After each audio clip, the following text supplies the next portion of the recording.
Growth first, cash flow second. And I think it's very important when you mentioned earlier that you did your 10-year study and you had a 60% ROI. Can you break down for the audience real fast? Because people tend to hone in on that cash flow thing that we just discussed. Can you discuss the components as to how you're able to achieve that return on investment? Let's start with what most people are comfortable with, a 401k, because everyone's told that's your retirement, right? They just completed in 2024 a study on the last 20 years for the average 401k. It's producing 4.2%. Now, to put that in perspective, inflation is sitting at 4.1, which basically means if your money's in a 401k, it's breaking even. And here's the bigger problem. Combine your 401k with maybe a more lucrative, IRA earning at 6%. Let's just say your money's earning 6%. To put in perspective the difference between 60% and 6%, 60% is not 10 times more. With compound interest, it's literally 100 times more plus. And so a lot of people don't understand that. So you got some money you save in a 401k or an IRA for someday, it's earning these single digits, and at 6% in 20 years, all it's done is triple. So it's like, cool, my 50 grand turned into 150 grand.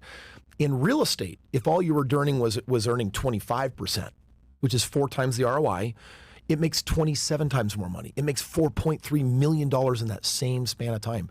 So understanding ROI is actually a really big part of the game. Now, to break down that 60%, there's 4 different major ROIs.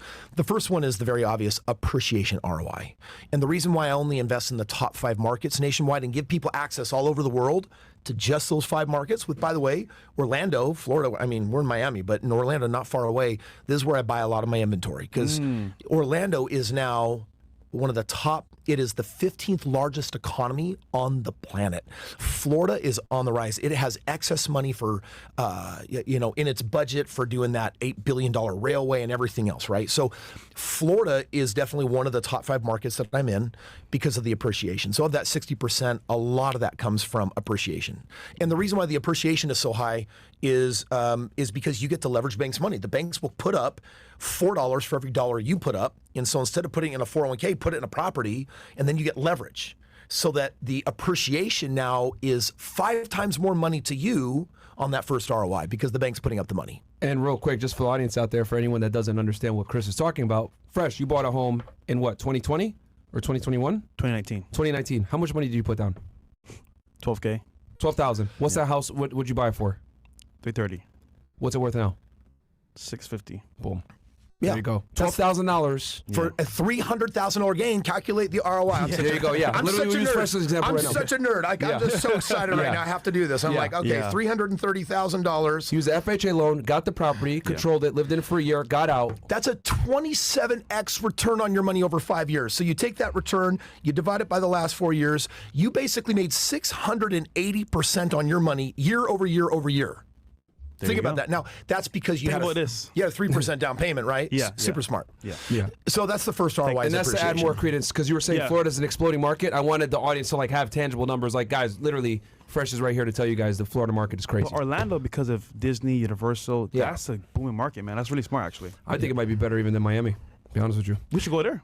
Probably. I'm not in Miami for a reason. Yeah. All right. We can talk about Miami too, but sorry, continue on. So you were talking about ROI. I just want to give the audience that example so they have some real numbers. So 27x for Fresh. All right. Appreciation, that's your first ROI. Your second ROI is your cash on cash. That's, I rented out the property. I'm actually producing a positive cash flow. So what percentage of my ROI in the money coming back to me? So of that 60%, a portion is appreciation, a portion of it is cash flow. And then the third one is principal reduction.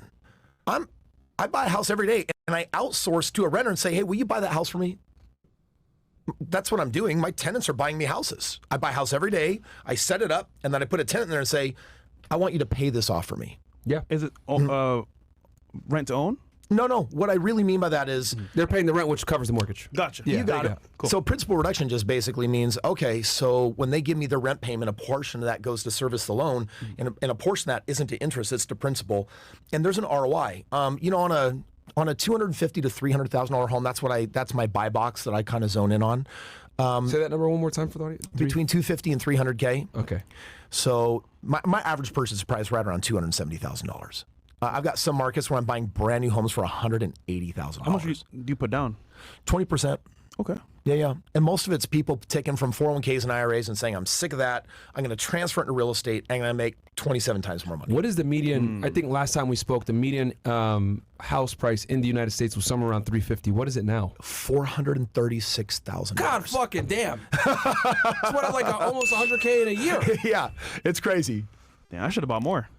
Yeah.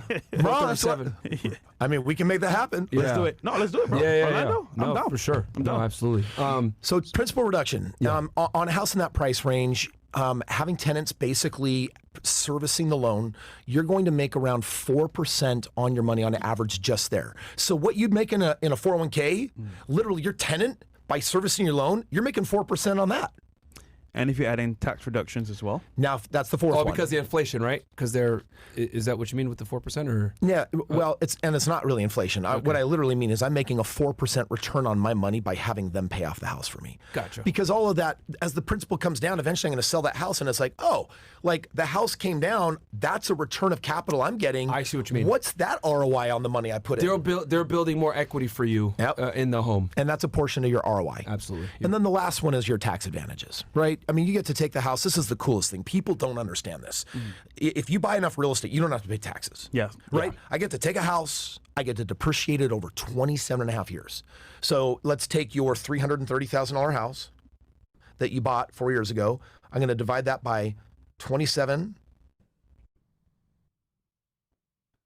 Divide that by 27.5. You get to write off 12 grand every year. Now let's say your cash flow is $6,000 a year. You're pocketing 6 grand, but because you have a $12,000 write-off, that's 6 grand. You don't have to pay taxes on that. That is literally tax-free money. Yep. And then you're like, wait a second, but every year I've got 6 grand left over. What do I do? Well, where's your income? Reduce it by 6 grand, and now you don't have to pay taxes on that. If you're in a 25% tax bracket, 25% on that 6 grand, that's another $1,500. So it's like, wait a second, I bought a house, all the wait. My income is going up, but I don't pay taxes on it. But then on paper, it looks like my income is actually going down, and I don't pay taxes on that. So every home you buy, you create this spread where for the first 7 years I bought real estate, I didn't even have to pay taxes because of this one little hack that people don't understand. Yeah. And I'm going to display to you guys what, again, because so people understand like more simply like how this works. When I was working for the government, right, I tell you guys this story all the time. I made about $120,000 per year. Every year I would pay $30,000 to $40,000 in taxes, right? 1 year I bought like 7 real estate properties. Spent whatever it may be, put 20% down, some of them bought cash, whatever it may be. I made almost a little over $1 million that year, right? So in one scenario, I make $120K, pay $40K in taxes. Next year, make a little over $1 million, buy 7 houses. I paid how much in taxes? $40K, while making over $1 million. Yeah. So I literally paid the same amount of taxes, making 10x the money. I paid, you know how much I paid last time for taxes? Almost nothing. Yeah, almost nothing. Yeah. But that's what real estate does, is it allows you guys where you can make a bunch more money, but the real estate offsets your income.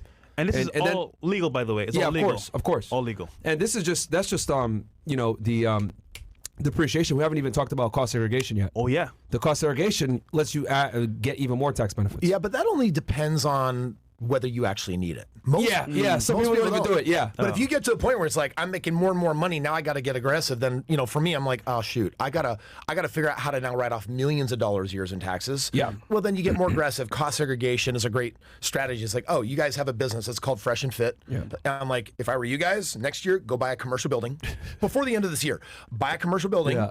You can rent out 50% of it. You only have a 10% SBA down payment, and if you do the math after cost segregation, you would literally, for every dollar you'd give the government, you actually get to pocket $2 while buying an asset that has rental income to you. Yeah. Those are aggressive strategies that help people. Once it's like, well, if you can buy 10 homes, you can buy 100. Yeah. And essentially, you're going to come into a lot more income. And when you do, then you need more aggressive tax. Yeah. And I tell people this, like, I tell them that story not to flag, I made this much money. It's to say, like, literally, if you're in the middle class and you don't have assets, they destroy you in taxes. Yeah. Versus if you have assets and you're in real estate, you can make 10x the money and pay the same amount of taxes as someone that makes 10 times less than you. That's crazy. And to your point, Kris, as well, if you're working a regular job, understandable, you're making money. Putting it in a 401k is one thing. But putting into real estate, all these benefits here, why even put it in a 401k anymore? Speaking of which, you're heavily critical on 401ks, IRAs. Dave Ramsey. They're scams, they're stupid, they're dumb, they don't make sense, and they make you poor. Yeah. If you want poor people to stay poor, you should put money in a 401k. Even the creator of the 401k, after a 40-year study, said this is a failed experiment. This is a bad idea. Yeah. I can almost argue, like, if someone tells you, like, the masses say, okay, go do this for the masses. Go do this thing right here. I'm like, is there a different way to make money? So